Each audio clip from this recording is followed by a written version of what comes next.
we're swimming in the river. I remember just putting my head up and looking up in the mountains and thinking, I don't even feel like I'm in a foreign country right now. It feels like I'm just swimming in, just a river surrounded by mountains, and it felt like I was at home. And the reality of it was we really were at home. And at that moment, I had that epiphany where I felt like I belonged here.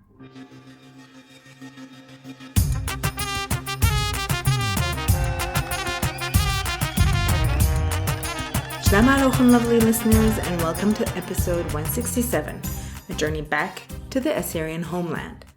Cheb Nisan, our Assyrian New Year, has always been quite the festive time in the homeland. Assyrians from all over the world would fly to Erbil, drive to Duhok to participate in the Cheb Nisan festivities. But for the last 2 years, following the global pandemic, no celebrations have been organized, and we've definitely felt a void. No parade, no parties, no visitors from all over the world to give us a breath of fresh air. But this year, finally, we had a Cheb Nisan. I can't tell you how amazing the energy was in the homeland. Hotels in Ankawa were packed with visitors. Assyrians from diaspora and from Iraq meeting each other for the first time and discovering family ties that they never knew existed. It was just a general euphoria and energy that we hadn't felt in such a long time.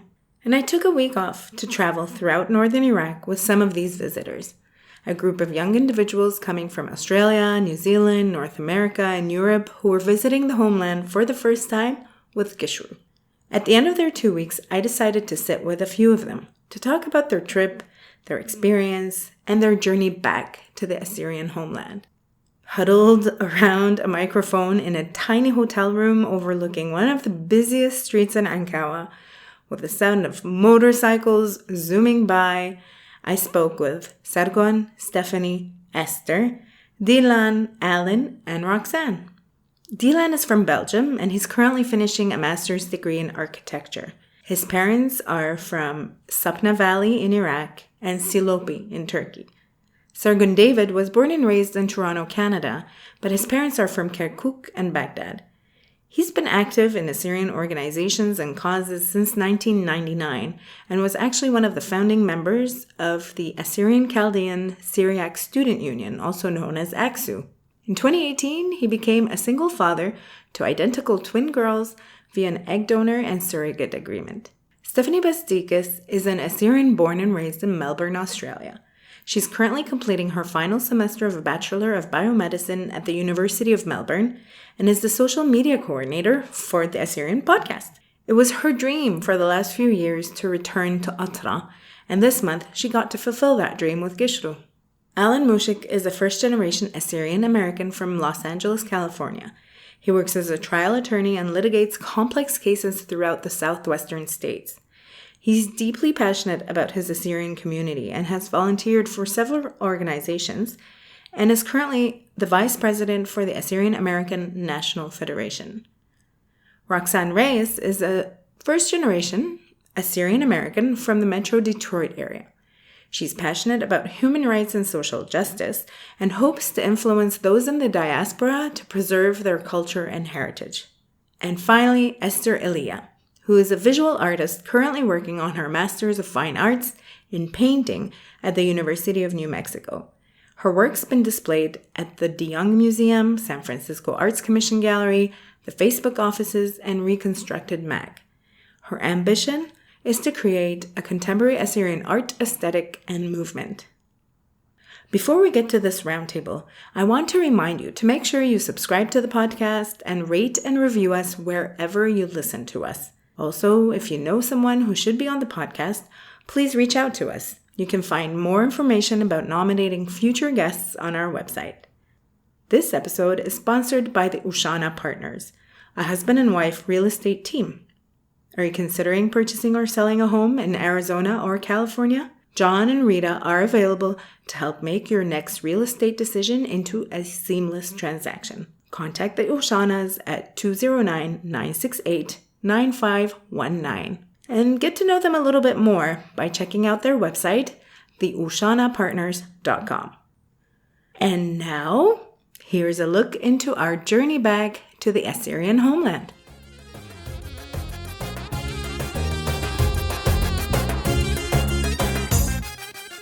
So welcome everybody to this Journey Home Roundtable. Thank you so much for being with us.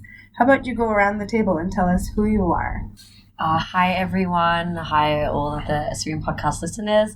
I'm Stephanie. I'm from Melbourne, Australia. I was born in Melbourne and this is my first time returning to Atra. Hello, my name is Roxanne. I'm from Detroit, Michigan. Hi everyone, my name is Alan Mushek and I live in Los Angeles, California. I'm an attorney in California and I'm also the vice president of the Assyrian American National Federation. Hi, I'm Esther Elia. I currently live in New Mexico and was born in Charlotte, California. Shlama, my name is Sargon David and I was born in Toronto, here on the first trip to Atra. I helped found the Assyrian Canadian Student Union back in 1999, and I'm happy to be here. Hello, my name is Dylan. I come from Belgium, and it is my first time in Iraq. Just wanted to also quickly mention, for those that don't know, I actually work with Miriam at the Assyrian podcast. I'm the social media person. That's who you can thank for all those wonderful stories and posts on our Assyrian podcast Instagram page and Facebook page.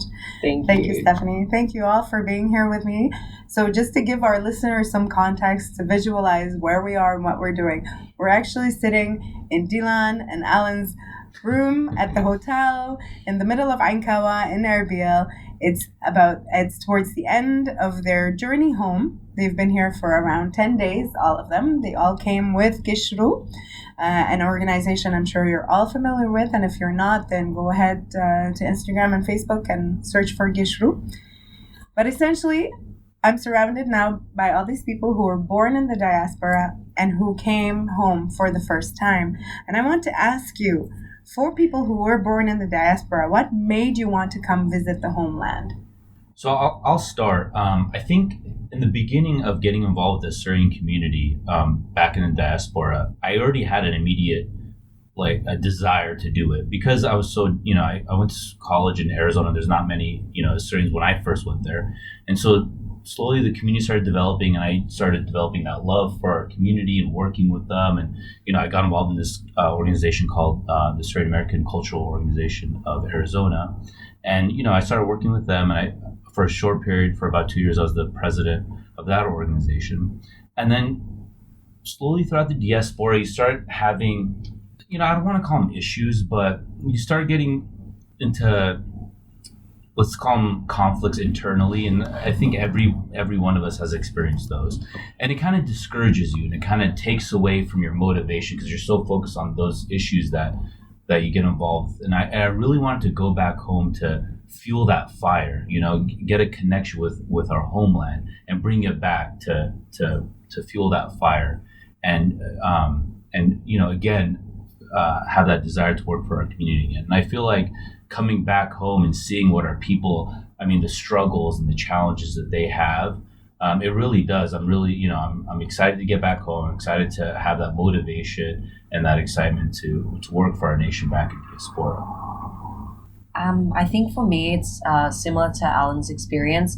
When I started first getting more involved in the Assyrian community, it sort of planted the seed for me of this desire to return to Atra, especially being born in diaspora. Everything that I know about the homeland is through stories and photos. I hadn't had the opportunity up until now to create my own memories in our land. And I feel that it was something that it's hard to articulate, but it's like a gravitational pull almost, where it's like, it's just like something that kept coming back to me that I need to eventually go, I need to go.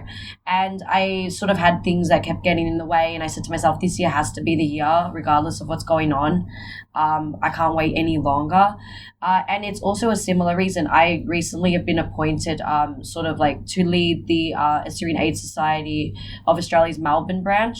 And I think it was really important for me to actually come here, see the work that the Aid Society does, see the way that our people live in here, have conversations with our people in the homeland so I can be of better use when I go back to the diaspora and work for our people.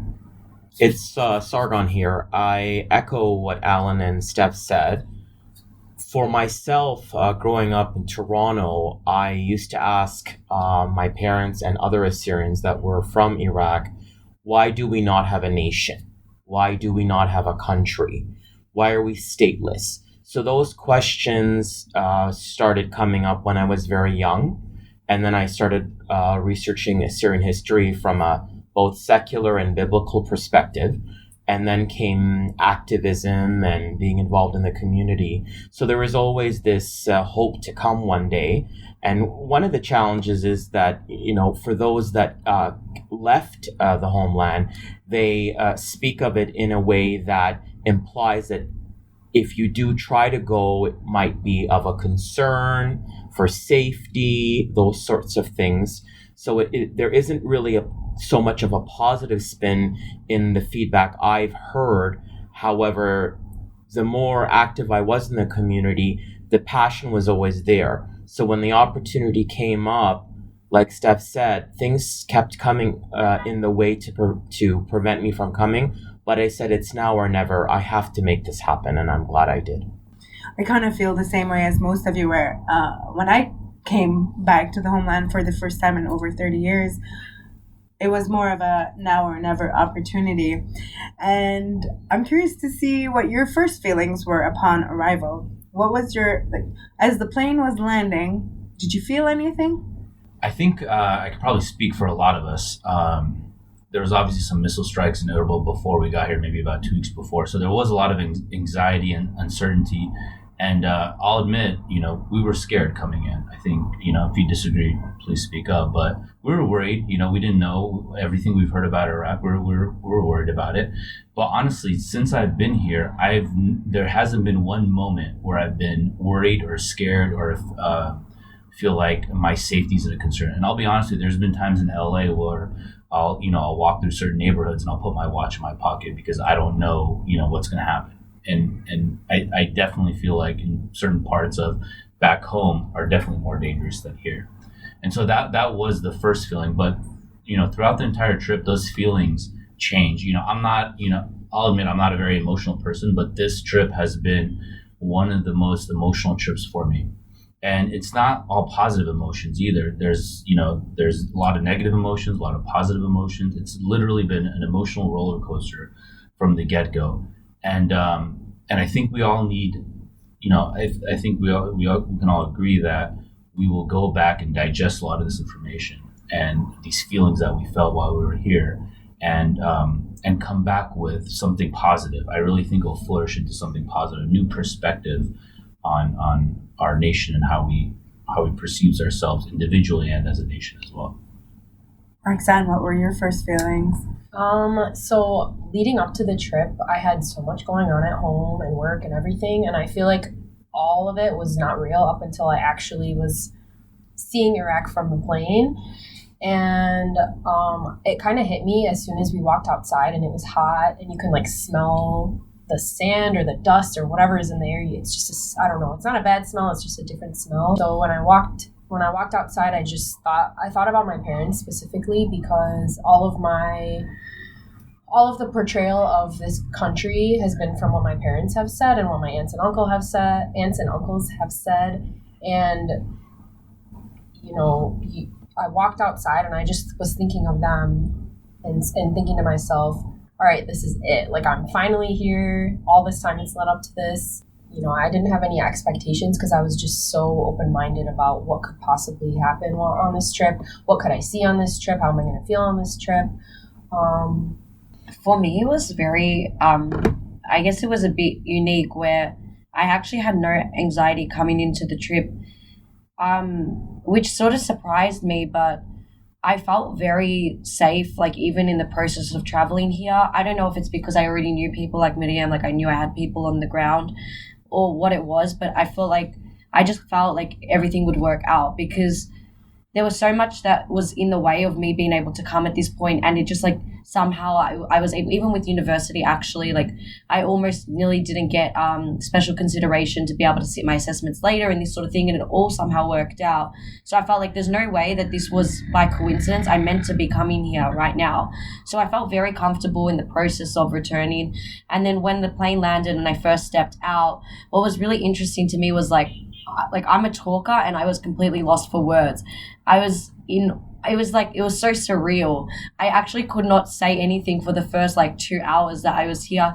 But what was really interesting was, even though, of course, I've actually hardly even traveled outside of Australia. The first time since now that I had been overseas, I was 3 years old.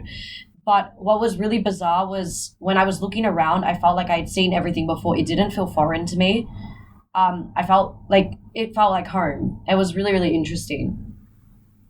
So I'll ask you a two-part question now. First part is, what did you think of the homeland before you arrived, and what was the biggest surprise for you during your visit? I think growing up in the U.S., there's always been kind of these disparate views of Iraq, specifically of the Assyrian community that I knew personally from Iraq, or Iraqis, like the people that I knew living in the U.S., and their warmth, their humanity, and then this media portrayal of what Iraq was, and the same images repeated over and over and over again every time there was any kind of news about Iraq, the Middle East, etc. And so that has always had a cognitive dissonance, and when you're exposed to the same images over and over again, they sink in. And even though, with the people, I knew it couldn't be this scary place that was tinted in green, and so I think, kind of echoing what Alan was saying, the biggest surprise was how safe I felt here, how normal everything felt here, and then specifically seeing people who looked like my loved ones everywhere, just gave me a sense of home and safety, and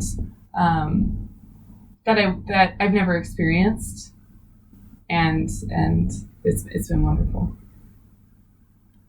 I want to add to that, if that's cool. I agree 100% with Esther. One of the things that I was a little surprised about, or I guess I would say pleasantly enlightened with, was how comfortable I felt. I didn't expect to just be able to walk around and speak Sudeth and just, walk into the hotel and see another person working there and greet them and in the language that I know. There have been parts of the U.S. I've traveled to where I'm I might be the only person here that's not a white American, you know what I'm saying? So there are certain parts where we've been to where I'm feeling very just comfortable, and I'm it's like I'm around my family, even though I don't have a blood relative in the room. So before coming, I think I had one image in my mind was that Iraq was still behind because of the geography and the political and the local politics. But afterwards, when I came here, what I realized is that in fact Iraq, compared to the country where I come from, is in fact in a similar situation. And I just realized that I had the image that Iraq was like a rural-based country.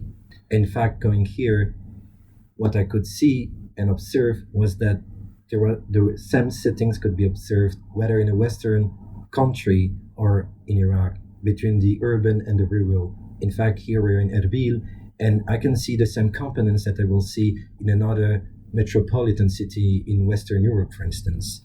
And when I went to Nala, for instance, in a rural area, and when I go to a rural area in Western Europe, I could see the same components and similar level of urbanization. So for me, now I just realized that Iraq is just a continuation of my life back in a Western context. And just to kind of add to what Dylan's saying, I remember there was a moment when we were in Nala and we were swimming in the river. I remember just putting my head up and looking up in the mountains and thinking, I don't even feel like I'm in a foreign country right now. It feels like I'm just swimming in, just a river surrounded by mountains, and it felt like I was at home. And the reality of it was we really were at home. And at that moment, I had that epiphany where I felt like I belonged here.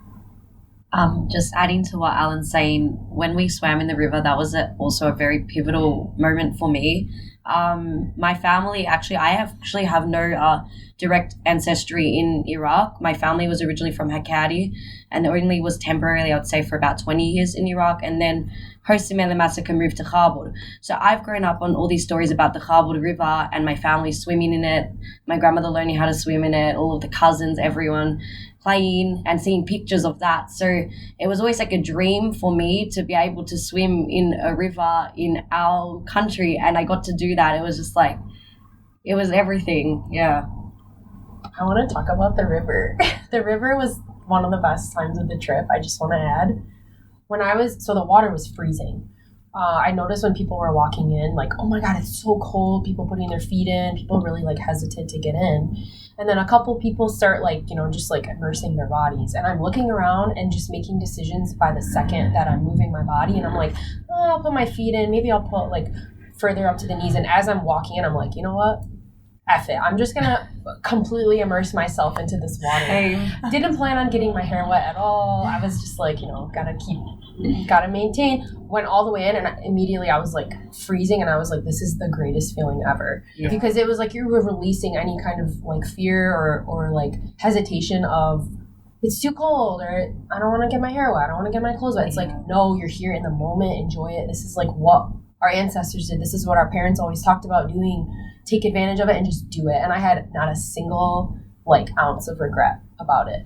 Yeah, it almost was like a cleansing or something. Yeah, I don't know how to explain. Yeah, right? I don't know how to explain it. Yeah. And just to add context for all the listeners that don't know, like in the homeland, women like we swim in our clothing. So like Roxanne and I were out there in like jeans and t-shirts, completely drenched, but like probably like one of the best moments of our lives. Yes. Yeah, it was amazing. I thought you were all crazy for getting in there. It was really cold. I would do it a million times. Me too. I just had my feet in there, and that was sufficient for me. But I think Dylan has a perspective on this. What do you think?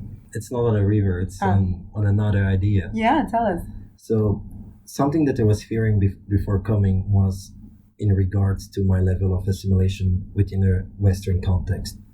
And coming here and meeting all these people, whether from Dor, from Erbil, or from the mountains, from the villages and so on, was that they could barely identify the country, my host country, which is Belgium.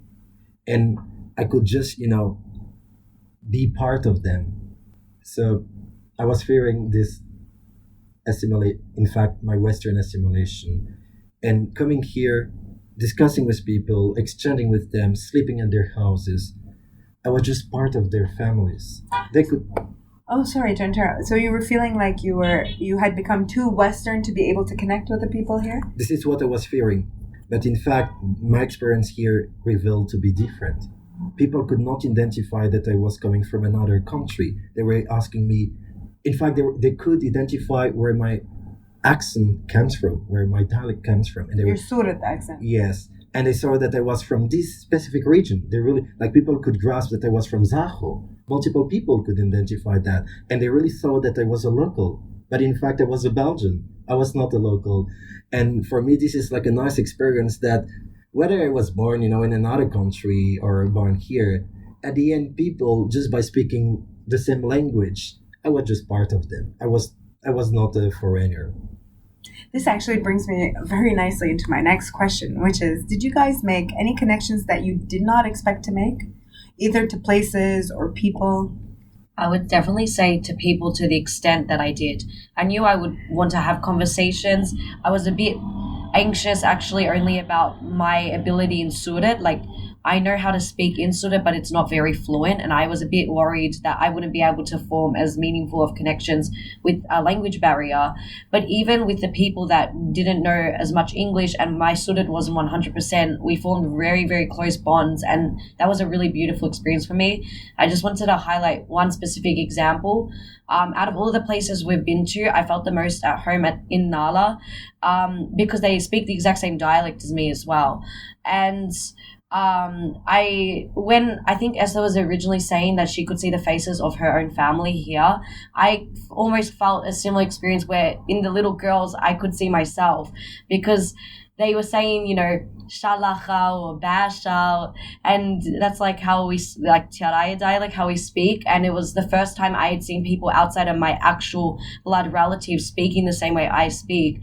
And it was like looking at it in a mirror almost. One of the girls, when I told her that, I said to her in Assyrian that I say basha for house as well. She said back to me, oh, well, you're my relative then. She goes, next time when you come, you have to stay at my house. So it was really beautiful. I would say that when we went to visit various Assyrian schools, the school that I had a connection with was the one in Semele. We had gone to the archaeological site in Semele where the massacre happened in 1933 by the Iraqi government, and that was very difficult to be there. And then we were also at the Assyrian school in Semele, and when I spent time there and met with the staff, the principal, the teachers, and some of the children from different age groups, I felt a strong connection with one little girl who I was lucky enough to take a picture with. She reminded me very much of my own children. I have twin girls, and I could see them in her in some way. Although it's different, yet it was familiar. So she was in her uniform, and she was so happy to be at school, and so happy to see these Assyrians coming from all over the world. So Semele was such a special place, and it had quite an effect on me. That's beautiful. Before coming, it was a big question for me that I started to investigate through different ways. One of them was to go live in my relative's house abroad in Canada. I wanted to understand how I could reconnect to other Assyrians, or not to reconnect, but how Assyrians were going to strive living in the diaspora. Now coming here to Iraq, going to villages, to schools, to places where Assyrians are currently living, for me, I just realized that in fact, blood ties are not so important. What matters are the common interests. Whether it is the Assyrian identity, whether it is the field, the field where people are working or studying in. I just want to say that I want to expose Dylan right now and just say that he has made so many connections in every village, in every place. He's always speaking to people and making friends, and it's been so beautiful to watch. And in a way, that's really important because we are here to build connections and bridges between our life in diaspora and our life here in Atra. And the way to preserve whatever memories you have made here is through these connections that you've established. So that's great, Dylan. I'm really happy to hear that. So maybe that means that you're ready to come back and live here, maybe. I'm coming back with him and just going to be friends with all his friends, I think. Yeah, I want to second that. Dylan already said to me that he'll share his family with me. Yeah. So I can't wait to come back with him as well. Stefani is exposing another part that I was not expecting. In each village and each city we visited, I was related to a person. Whether it was like a close relative or a distant relative, or a friend of the family, of my family, I was always finding a connection to people. And as a matter of fact, some people with who I shared this trip, this journey back in the homeland, we just realized that we had some connections. Not directly, but through cousins. We're all each other's cousins. Pretty much. So actually, fun fact, I am related to Dylan in that my manager at work is his like second or third cousin or something like that. Yes, it is. Yeah. So don't tell her, but I'm quitting my job soon. I guess she'll find out when she listens to the podcast. Sorry.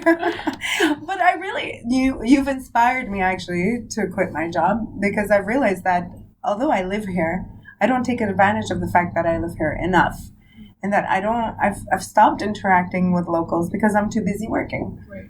I need to get out there, and I need to swim in the river again, and I need to talk to everybody here locally and build these new connections. And it makes me really happy that you guys were able to experience all that and build on that and remind me of it, even if I've lived here for 3 years. You've reminded me of what I wanted at the beginning, and that's why. Dylan, don't tell your cousin, but I'm probably quitting my job. I won't. No worries. Just follow Dylan around. He'll introduce you to everybody. Yeah, I'll just rely on Dylan. So my next question to you, what's one thing that you would take home with you? Whether it's a souvenir, a trinket, a symbolic thing, or a more emotional, intangible thing. One of the biggest things that I experienced on this trip was the connection I have to my parents. I keep mentioning my parents because I see them getting older. I'm getting older. My grandparents are I've lost both my grandpas, but still have my grandmothers. They're getting older, and I'm just thinking about my connection to my parents, and I feel that while they weren't here with me, they're at home, they're in Michigan. But I feel like when I was here, I just couldn't wait to tell them or bring back a story to them of, hey, I went swimming in the river. Hey, I went and saw this. Or I got to see my family's village. I actually went on a day that the whole group was going to a site, and I actually decided to opt out that day and take a sidetrack visit to the village of Araden. And I was just so emotional that day, thinking about my parents, my grandparents, and where they're coming from, where they have come from, all the stories they shared with us. I remember when I was younger, growing up, we had this backlit photo of Araden, and it was always hung up somewhere in the house. And I remember my siblings and I would always kind of trash talk and just be like, oh, it's so, why do we have to have that up in the house? It's so old, tacky. Whatever. Yeah, it's so tacky, whatever. And now I got there and I was in tears, wow, I'm actually seeing this for the first time, and my parents haven't been here in decades, and they haven't seen it in a long time. And to just be there, I want to take back all of my emotions and my feelings and my first impressions of what I saw. I want to bring it back to them and kind of remind them, because they haven't been here in so long. I want to remind them, this is what it was like. This is what I saw. I saw walnut trees. I saw a pomegranate tree. I saw butterflies all over the village. I just saw so many things, and I couldn't wait to bring it back to them. I want to give them a little bit of that comfort, of that nostalgia for them, because they had to move, they had to assimilate, and now they're so Americanized that they still speak the language, and they're still very much Assyrian. But imagine not coming home to where you come from for 40 years. That would be tough. I feel like you'd forget so many things. And I also want to bring back some of the stuff that I learned and the experiences I've had, and even the routes we've taken, different things we've seen. I want to bring it back to them and bring them here again. I want to bring them back with me and say, this is what I saw. You didn't even get to see it. There were certain days where my mom would text me and I would just let her know, we're going to go see Diana. We're going to go to this place and this place. Have you seen it? Never seen it in my life. And I think, honestly, at this point, I may have seen more areas of this place than my parents have, even though they lived here for a long time. I think it's very interesting what you mentioned, because it echoes a lot of my own personal experience. So as most of our listeners probably remember, I'm one of the returnees here. And when I told my parents I was moving here, they thought I was just crazy. But as I started experiencing things and sharing them with my parents, they kind of started understanding that, oh, I didn't have all these experiences. Now I'm getting them. They had those experiences.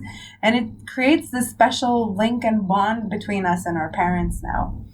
And then that makes them want to come back and visit again and reconnect with their own land.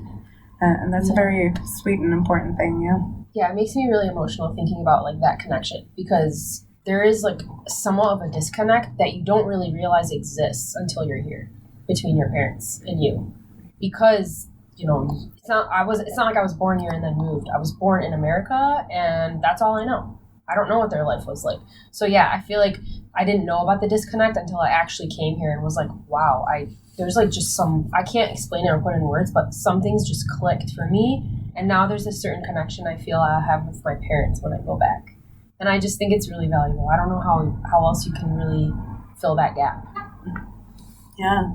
I keep saying, echoing what Roxanne's saying, I keep saying it was the missing piece of the jigsaw puzzle.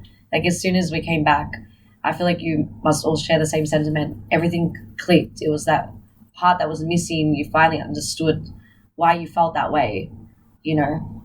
So I think for me, what I'm taking back is for the people that are involved with, Assyrian organizations or advocacy back in the United States or diaspora, wherever they live, is by coming here, it almost, that experience that you get gives you a little bit more credibility.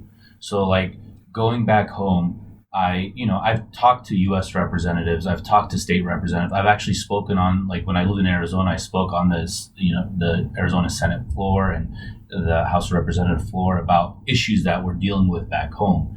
And I think actually being here, you can explain to them, I've actually been there, I've actually experienced these things, I've been to these villages, I've met with these people, I went to Somalia, I actually, I don't know if you guys saw it, but I actually saw human bones in the ground. And I have a photo that I can pull out my phone and say, here's a photo of human remains from almost 100 years ago from what happened to our people. And you have that sense of credibility that you take back when you're advocating or working for our nation back in diaspora, when you're sending this message.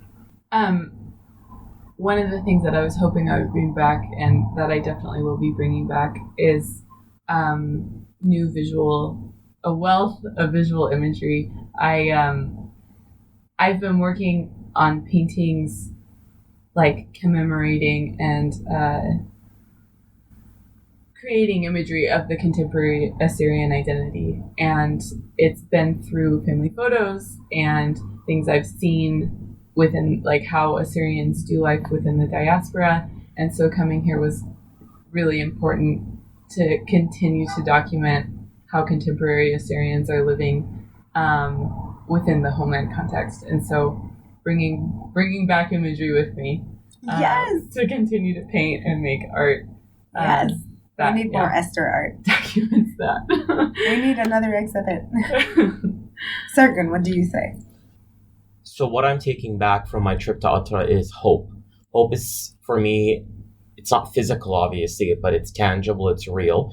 And being here has given me so much more hope than I already had. It's beyond measure. I can't quantify it. So when I do return to Canada, I will share the hope that I experienced with my stories, with my videos, with my pictures. I've already had family and friends reach out to me to say, when you come back, we want a session, we want a debrief, we want a weekend in the afternoon for us to come to your home and go through things, pull out a map and show us. So hope definitely is the thing that I'm bringing back. But also, I want to convey to my friends and family back home that this is something that can easily be done. You can come here and see and touch and feel everything I did. Smell, taste, drink, and touch. I had the privilege of touching things that are very ancient at the Khinis archaeological site, where I put my hand on the stone rocks. When we went to the Rabban Hermos monastery, and I did the same thing. I put my hand and I touched everything, the churches, the sanctuaries, the rock crevices, if you will. So there was also Alqush also, where there was so much history. I know it is an Assyrian Christian town, but it has a pre-Christian history. When Athra Kato, who's a native Alqush resident, talked about the old Alqush town that we went to, and he said that this is the Sina area, which comes from Sin, as in Ramsin or Naramsin, which was the ancient Assyrian moon god. And that's connected to the mountain that overlooks Alqush. The whole backdrop of Alqush is Assyrian history, our first faith. So I wanted to convey that to the listeners. When you speak of hope, what hope is it? Hope for what? It's hope for, first, that this is a visit that you can do. Second of all, that the people, the Assyrians here, there is a future for them. And third, there are opportunities for you to help and contribute in meaningful ways.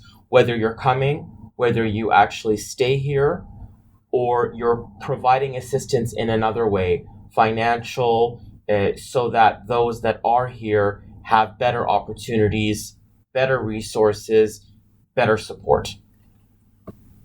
In what way has your identity as an Assyrian changed after your visit? I feel very proud to be an Assyrian.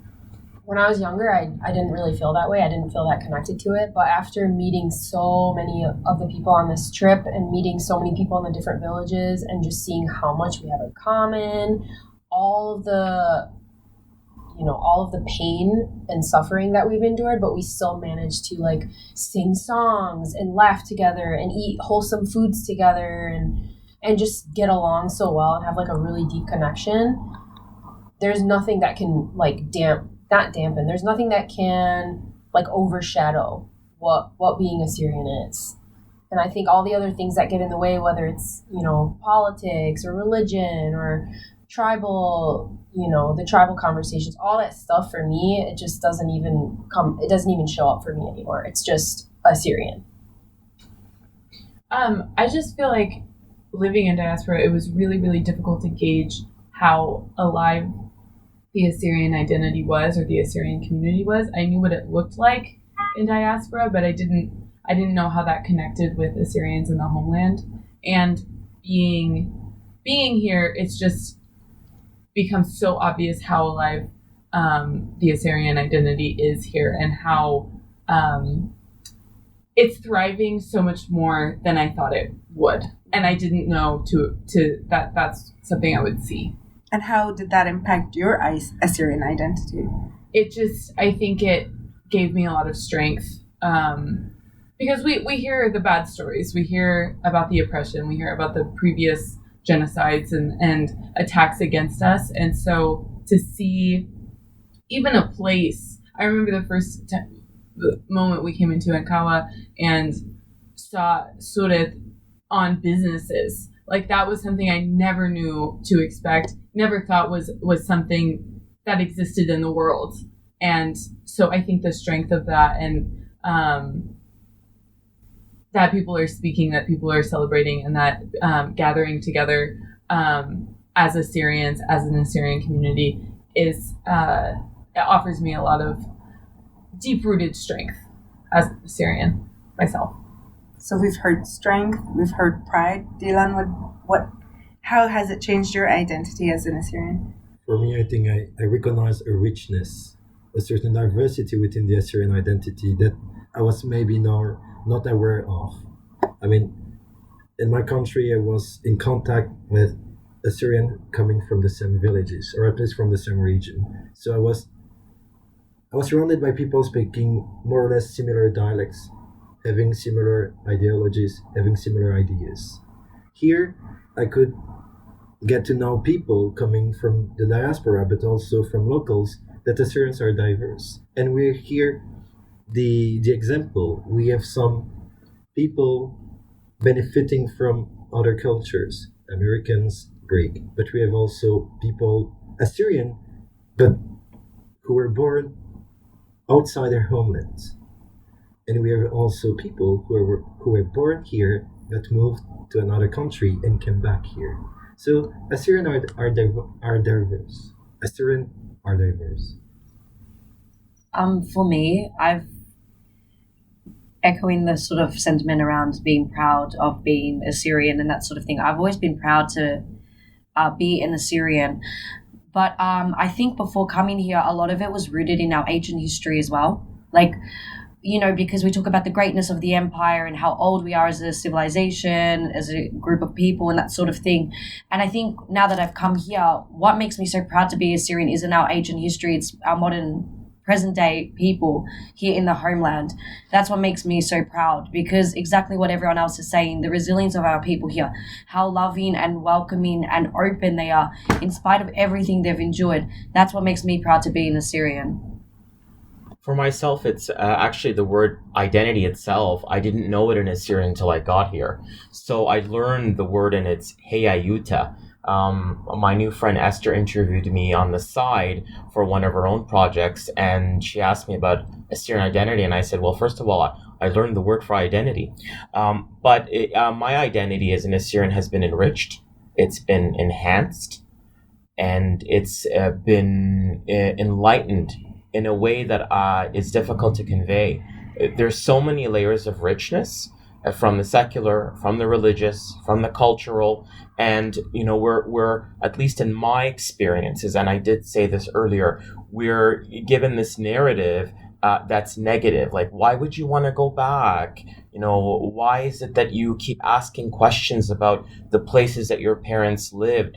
They struggled, they had difficulties. Yes, be that as it may, and I'm not dismissing it, but that was their experience, and that was a different time.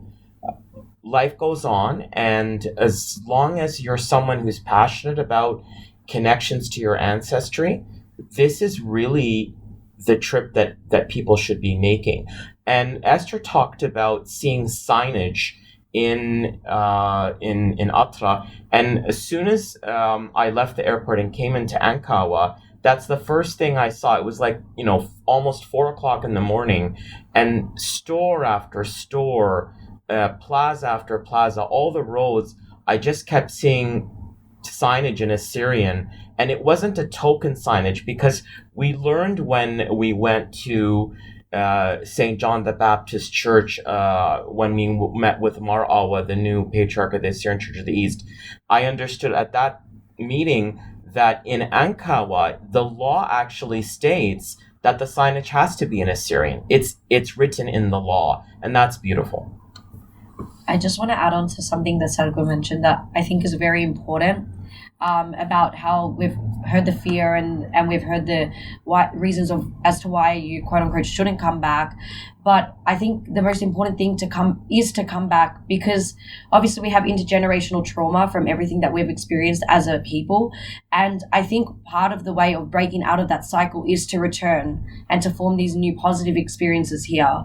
I think that's why also it's been a very emotional experience for myself personally, because I am in the process of breaking out of that generational trauma. And yeah, I think it's really, really important to come back for that reason.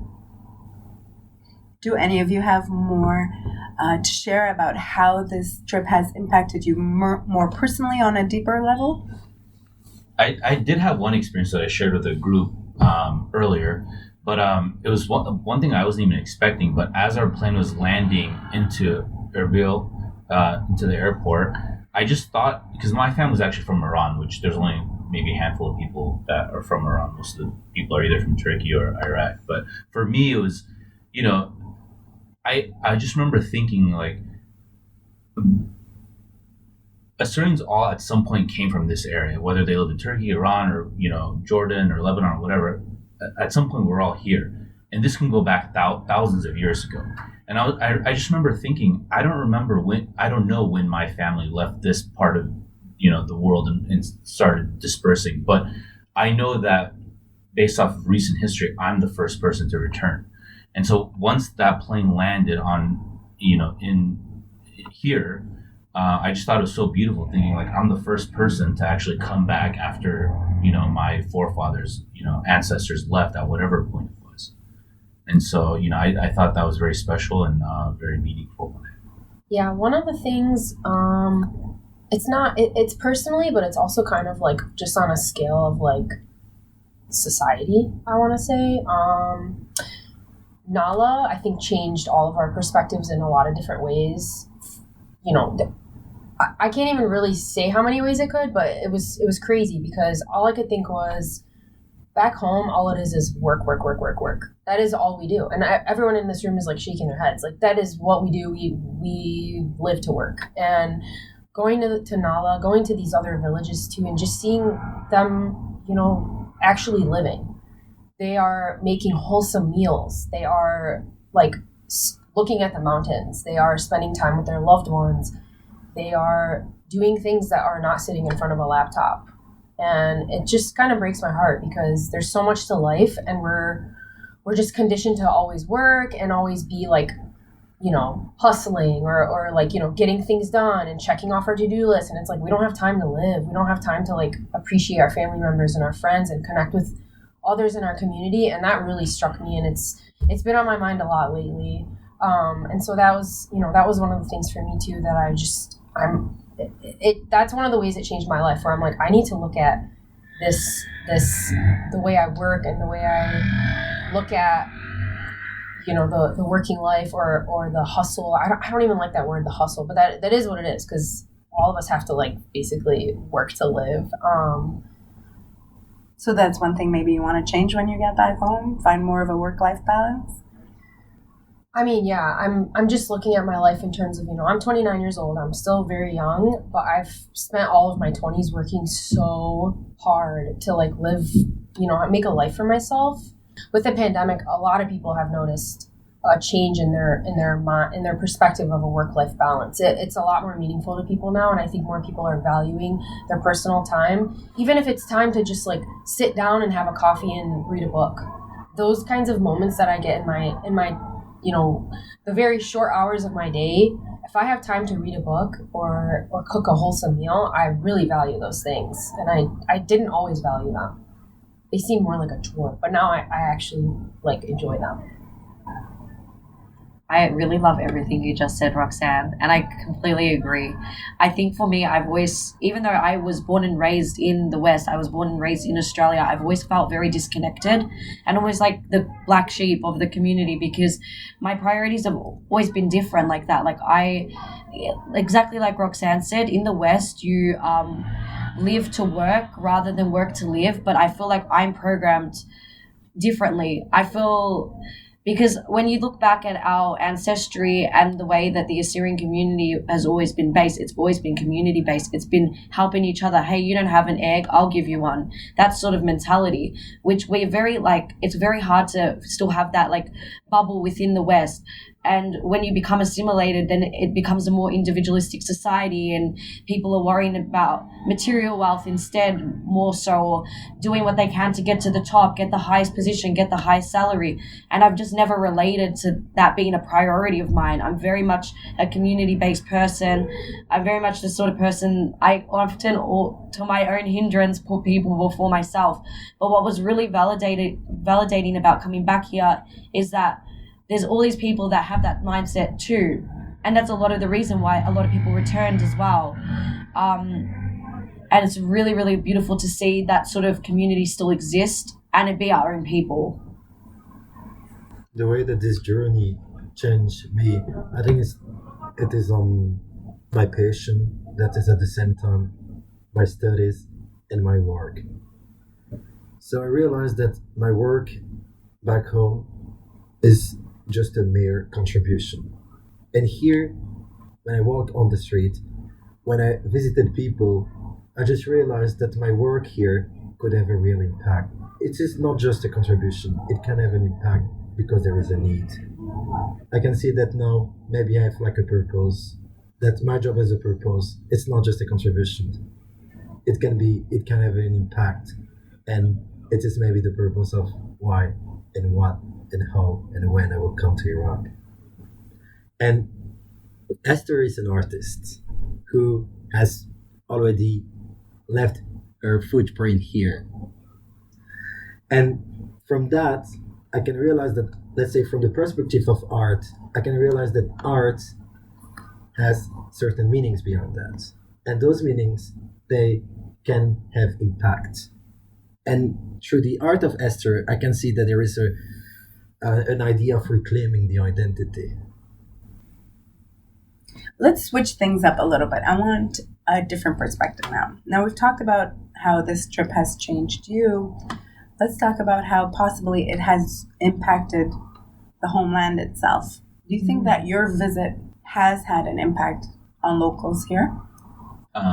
This is another thing that I actually brought up to the group earlier, and I'm glad we're sharing it on the podcast, is it back in the West, especially in California, anytime somebody does anything nice for you, you're always thinking, okay, well, like, what are they looking for? Like, what are they expecting for me to return?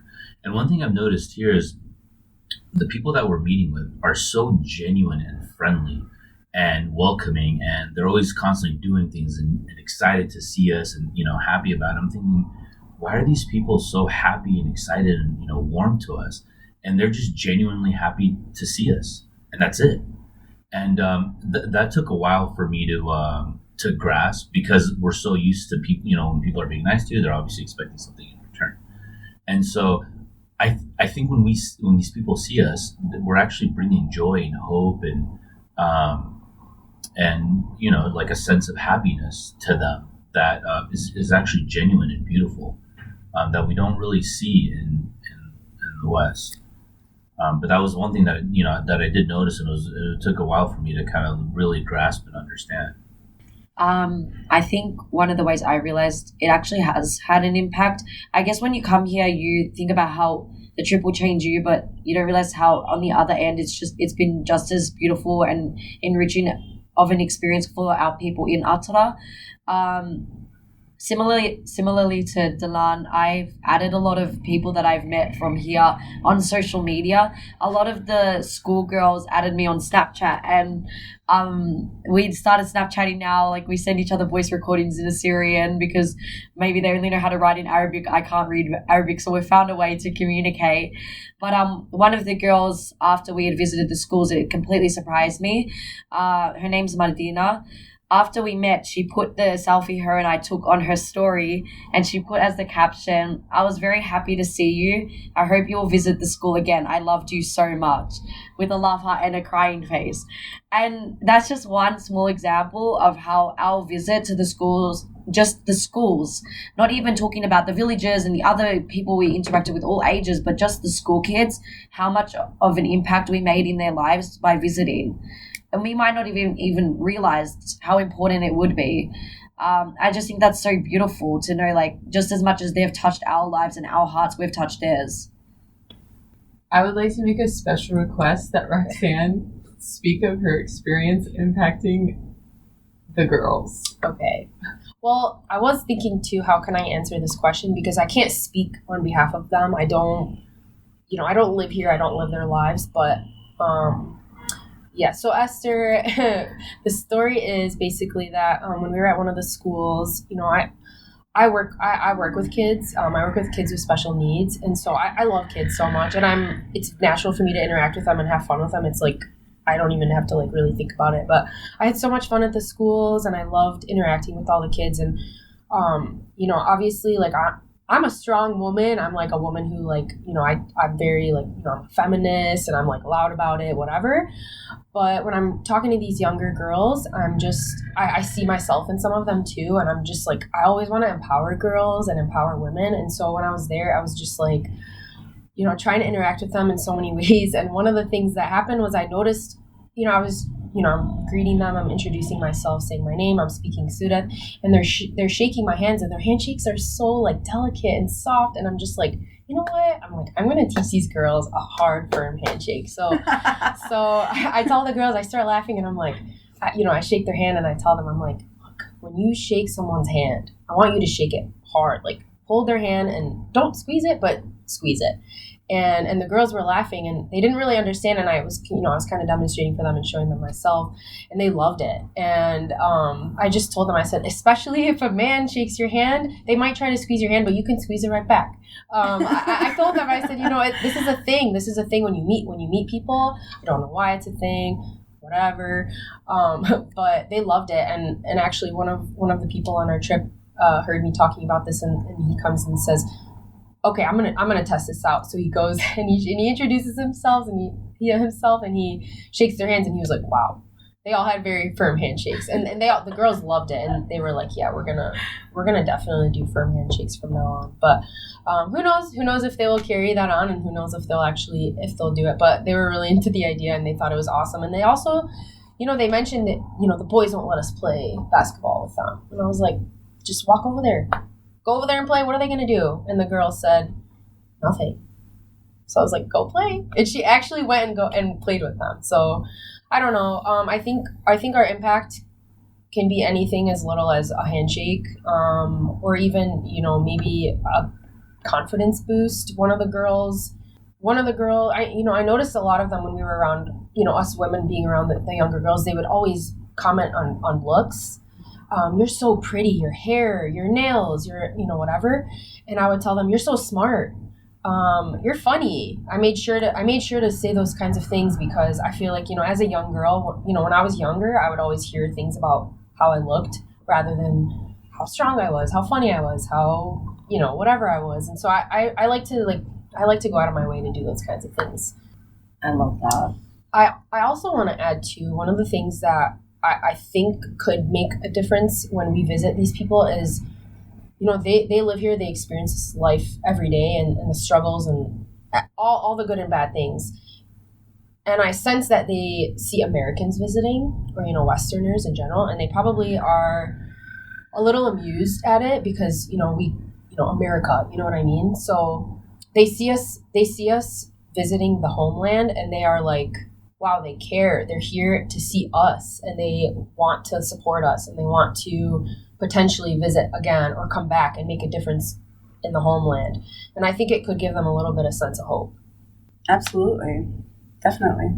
So I remember that one of the young kids that I met in the school that Sargon was mentioned, or maybe another one, I can't remember exactly, but the boy asked me via Instagram, what is your narrative?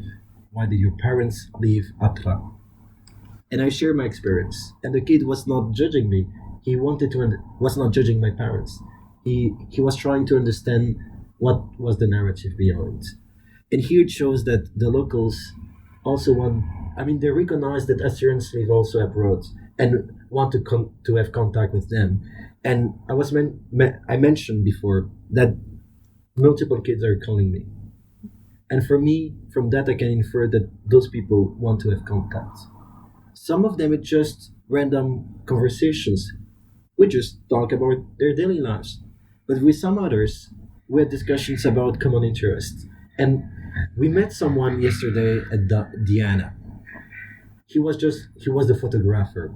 And then I added him on Instagram and realized that he was an artist. And we just started to exchange. And I proposed him, we can have discussion. I can give you feedback and we can exchange around art. So for me, we have an impact. We had an impact on them, and they also made an impact on us. I think it has a certain reciprocity where each of us benefit from something, and now it's up to us and up to them to just explore that and what kind of reciprocity it is. Maybe it is just by reconnecting to a common identity, or maybe just by sharing, let's say, knowledge, or maybe just by sharing some time. Even just sharing on social media and continuing that connection. Why do you think it's important to continue that connection? Well, I guess Gishu is the bridge between diaspora and the homeland, and we're continuing that bridge, really. Yeah, and what better of a connection to have than with people? It's the land is not always going to be accessible to us, and so if we can connect with the people, I feel like it's just such an easy, convenient, and meaningful way to stay in touch with that connection that we've made on this trip. Have there been times where you thought, you know what, if there's one thing I'd like to change about the homeland, it's women's rights. Definitely women's rights. I think that's one of the only things I guess you could say is more so negative. I'm a very independent woman and I like to do things on my own a lot. I even like walking around on my own, and that's something we haven't really had the opportunity to do. I know that people do it, but it's not always necessarily the safest option. And just exactly what Roxanne was saying before, I love that you did that with the schoolgirls. It's so important to plant that seed and empower them and realize that women are more than just their physical appearance. So I think that the rights of women, empowering women, and I know there's organizations based here that do that work, and I think it's beautiful and so important. But definitely empowering young girls and women to realize their full potential. So in response to the questions, what could be changed here? For me, it's neutrality. To consider everyone as an individual and not looking at their identity, their religion, or whatever. So basically you're saying right now they are discriminated against based on their ethnicity. What you'd like to see is more neutrality? Yes, I think it's in that way. We have experienced like continuously the situations when we're crossing the checkpoints. They could see that we had like a cross, a rosary, and they were asking us, "Who are you? Where are you going?" And the bus driver was just answering, "We're Christians." Okay, go ahead. So for me here, there is a lack of neutrality. Everyone should be considered the same, and not we should not use any names, any identity or religious group as an excuse or as a strength. So for me, if something could be changed here, is to consider everyone as an equal citizen. For me, hearing the Assyrian youth that are highly educated, hearing their frustration with being unable to secure career opportunities that are tied to their fields of study saddens me. And that, I believe it would affect all Iraqis regardless of their background, but specifically as Assyrians are still a minority, I wish there was a way that job opportunities could be made more accessible to them. I just wonder, are there opportunities, for the Assyrians in the diaspora through organizations to be able to empower them somehow, or, offer them some sort of either not so much a scholarship, but an opportunity for, I think the term is internship, like an internship.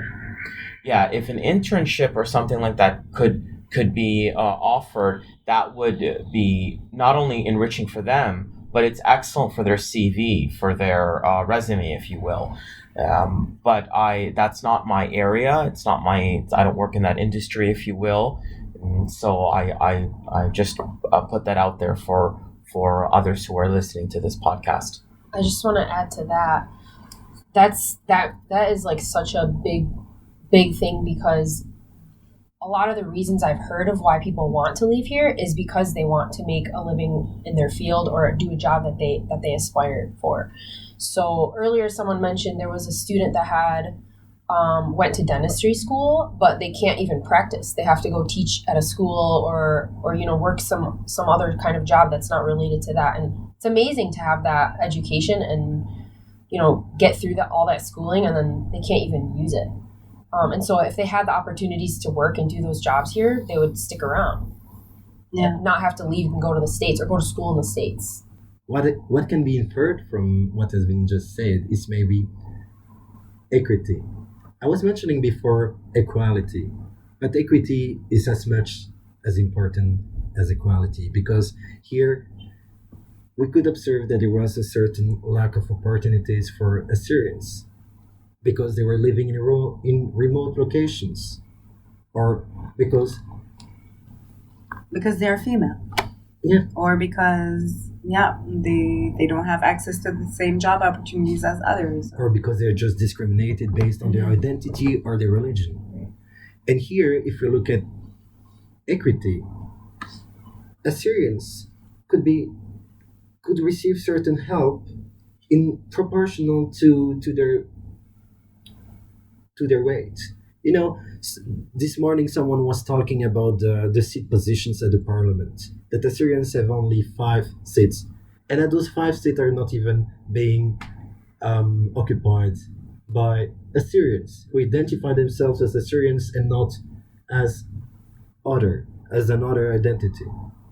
So here for me there is a lack of equity, because those 5 seats, for instance, they might be proportional to the Assyrian population compared to the Arab and Kurd and others minorities, but at the end, this proportionality doesn't sound less with equity. I don't know what to say, with equity, because they do not have the same balance, and they might 5 seats out of I don't know how many hundred seats for the other ethnicities. They don't have a balance. They don't weight enough to have a voice.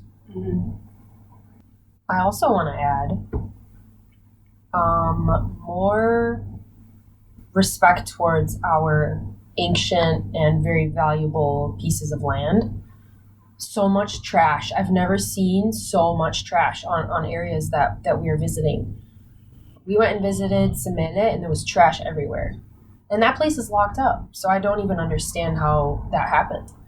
So now that we've talked about the things that you kind of want to see changed here in the homeland, what do you think are some of the struggles or limitations witnessed here or experienced here that might be a hindrance to these changes that you're expressing?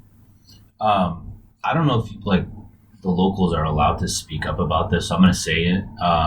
And if you need to cut it out, you can cut it out. But there's obviously a conflict between the Kurdish government and the Iraqi central government here, and the Assyrians and a lot of the indigenous people are trapped right in the middle of it. And so that is a huge hindrance on our people, because you see it in the books, you see it in the lessons, you see it in the regulations and restrictions that, you know, our people, the Assyrians, aren't allowed to learn certain things, or are forced to learn certain things, or they're forced to adopt a certain part of their culture that wouldn't necessarily exist had there not been this whole, you know, this Kurdish Arab conflict that's happening here. You really don't understand. I mean, I've heard of it, but you don't really understand it until you're actually here. And so maybe it's not, I don't know if it's intentional or it's not, but it's definitely happening. And it's, you know, it's very evident. It's like a giant elephant in the room. From what I understand, you're not even allowed to talk about it, but you know, I will. But that definitely is a hindrance in our people. I think it's important to use our voices about these things. I mean, you're an attorney from California, and you have that privilege to be able to see these things and speak for our people. And I think that's really important. And I guess we all do have that privilege, being like citizens of other countries.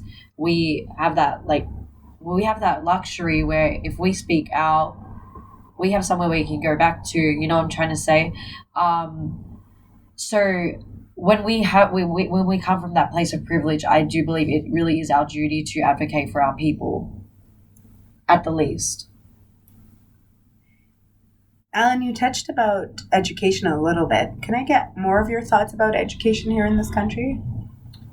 I'll give you a small example, and honestly, I haven't verified it. I'm trying to verify. I don't know if it's true or not, but I'll give you one very specific small example that really blew my mind.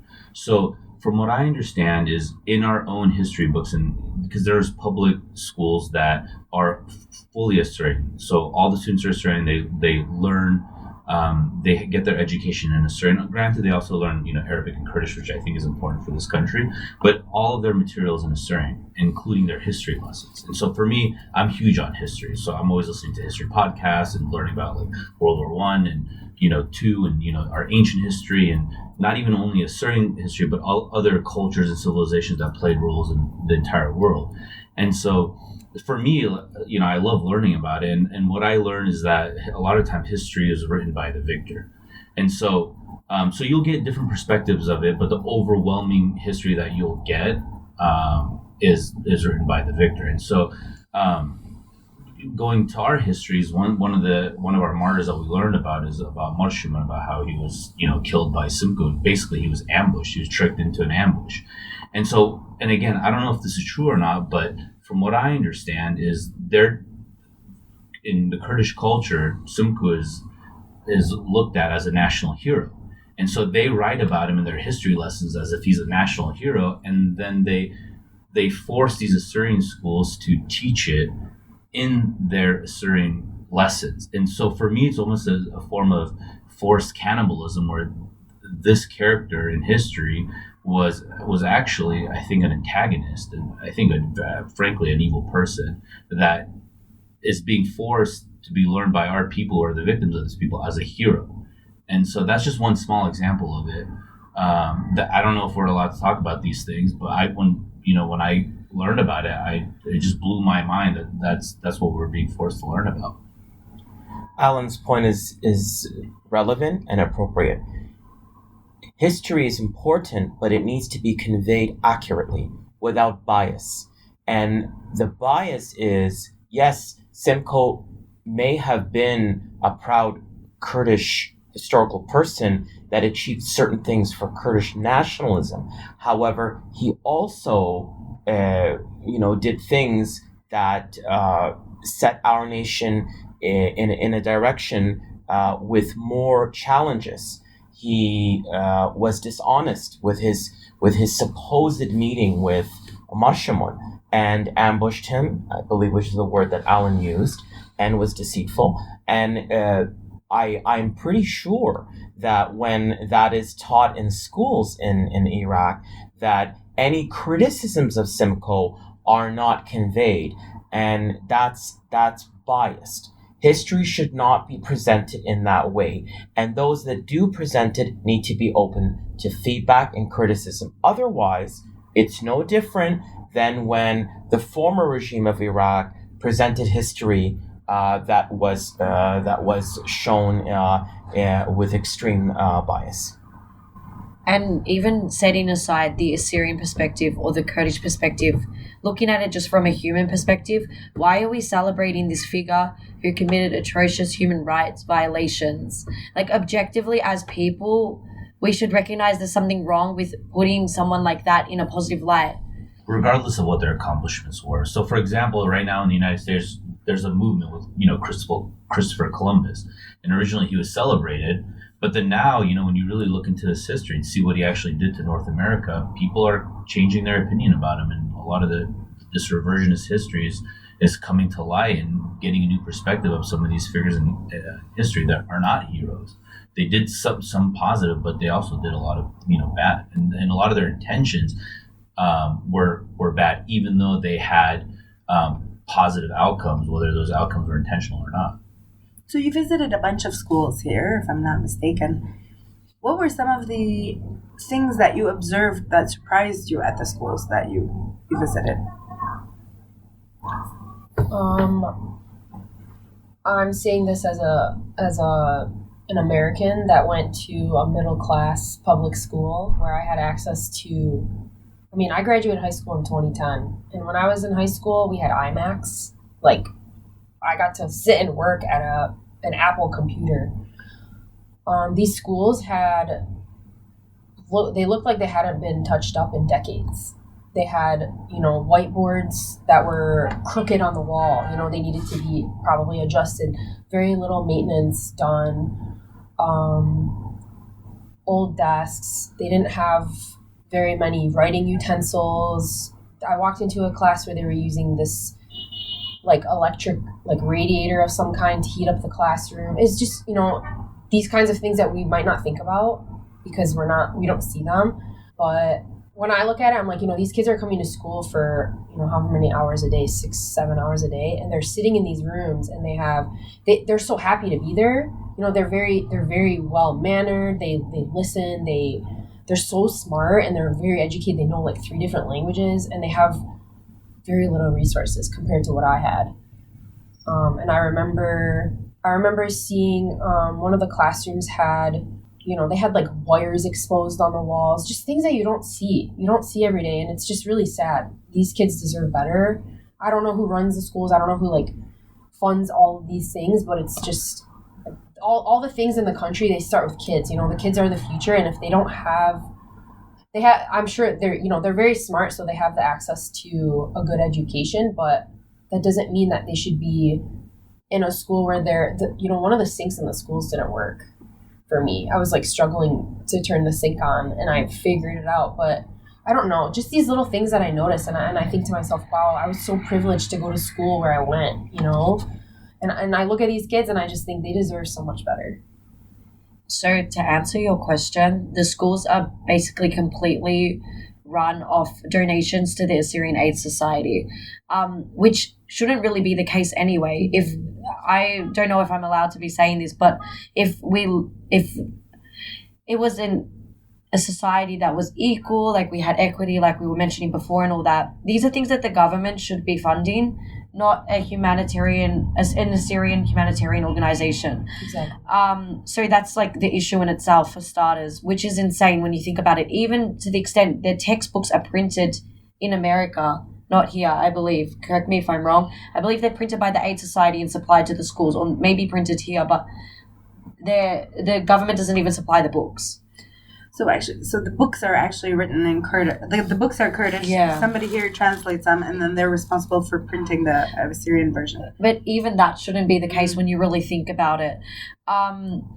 So I guess that this is my message for the diaspora. These kind of changes, like these more like systematic, like institutional changes and all that, will take more time. But I think the really important thing is actually supporting the work that the Assyrian Aid Society does, and us from the diaspora, if we have anything to give funding towards these projects, because that's actually what's keeping these schools going. Without donations to Assyrian Aid Society, we won't have these kids reading and writing and learning everything in our own language. And I think that's so crucial to our community here. Yes, the infrastructure in the schools reminded me of the 2 times I visited Cuba. It's dilapidated. I saw, there were desks with the chair connected to it that I sat on, and the desk, the board that you rest your hands on and you write was not attached properly, so it kept moving. And I saw UNICEF signs, etc. But I've seen money that goes to UNICEF, and I've seen schools that are supported by UNICEF, and it didn't look like that at all. It was like an afterthought.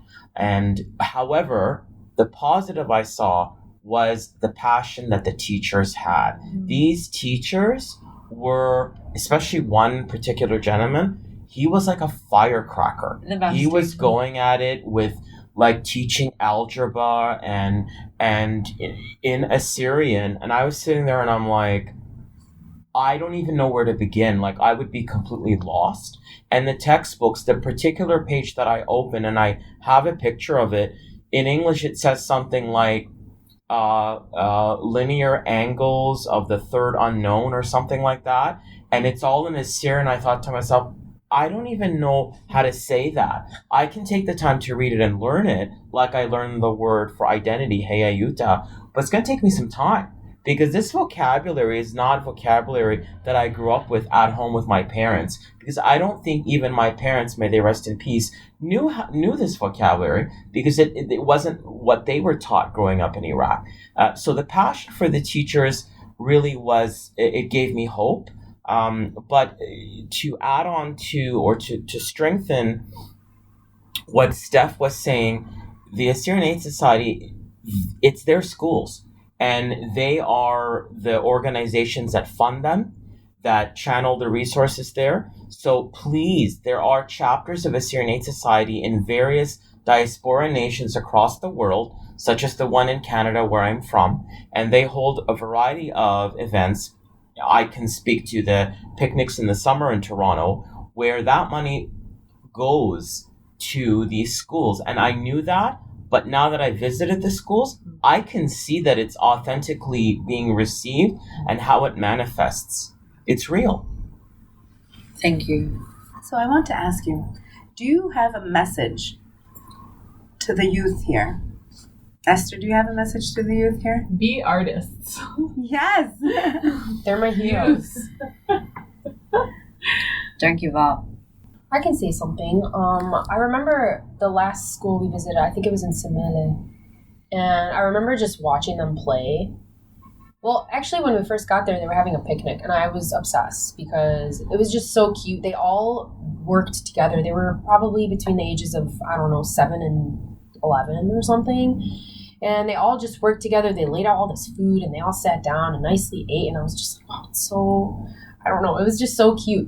And I saw them, playing at recess and interacting with others. And I remember for a second, I just was observing, and I thought to myself, they're so happy. They're so just like happy to be here. They're happy to be interacting with us. And I was thinking about the fact that because our population here has gotten smaller and smaller, these kids are here and they're the future of this place. And it kind of gave me a little bit of hope. I know that sounds a little cheesy, but it really did feel that way. It felt like looking at them, I was like, they're the future of our nation, basically. So what's your message to the future of our nation? They're my heroes. My message is that when I go back home, I will show my daughters the videos and the pictures and the collages that I've collected. I will show my children that, and I will tell them that they have brothers and sisters in Atra, and that we will be sending money, whether you want to call it adopt an Assyrian school student or whatever it is.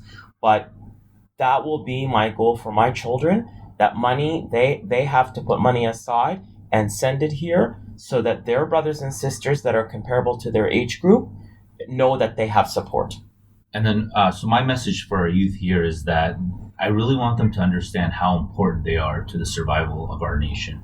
Because us back at home, we're all very involved. We really care, but who's to say our kids will? We are slowly dissolving diaspora, but the ones that live here are so important because they're the ones that are preserving our culture, our language, our traditions.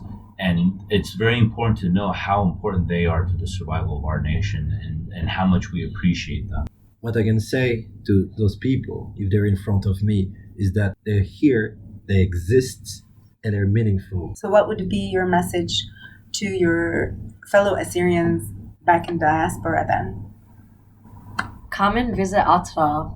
Come and see Atra Awahaten. Come and see our land, and come and see our people that are still here today. And I absolutely echo that I think anybody that claims to be an Assyrian should absolutely come and, visit the home of their ancestors and see, because I've heard about it all the time, and in our minds it becomes some kind of facade, and you don't really realize that, this is something real. I mean, it doesn't feel like we're in a foreign country right now, at this moment, and you really don't understand how it feels to be in your ancestral homeland until you're actually here. Connect to people, connect to others, and by connecting to others, you can achieve your sense of belonging, whether to the community or to your self-identity. And someone was mentioning that Assyrians do not have a land. But Assyrians living in a diaspora, they're like a non-contextual identity, Someone was saying that they're testless. I think it was you, Esther. And I couldn't accept this word. What was the word, sorry? Stateless. Stateless. And I was saying that Assyrians are a non-contextual nation. They do not have a land having the name of their nations, but they do have an identity, and they do have like a presence, and people can share that. And by connecting with other Assyrians, as we just did now, whether it is only between people from the diaspora or with local people, we can still keep alive the Assyrian identity. I'd like to add on to what Dylan just said, because I actually always used to say we don't have a country, we're stateless. And it was a post I saw on social media recently that was very humbling for me and opened my eyes to rephrase the way that I talk about it. It's not that we don't have a country, we do have a country, we don't have sovereignty over our own country. So this is our country. Aho. Aho. Maximum respect. Maximum respect. And I want to say that I have the maximum respect for each and every one of you for coming back to visit, whether you had direct links to this land or indirect links to this land. It does mean a lot to us, even as returnees, to have you come. For me, it was a reminder of why I had come back. So I thank you, each and every one of you, for that reminder. And I do hope to see you again soon. What did Stephanie say? Peace in the Middle East.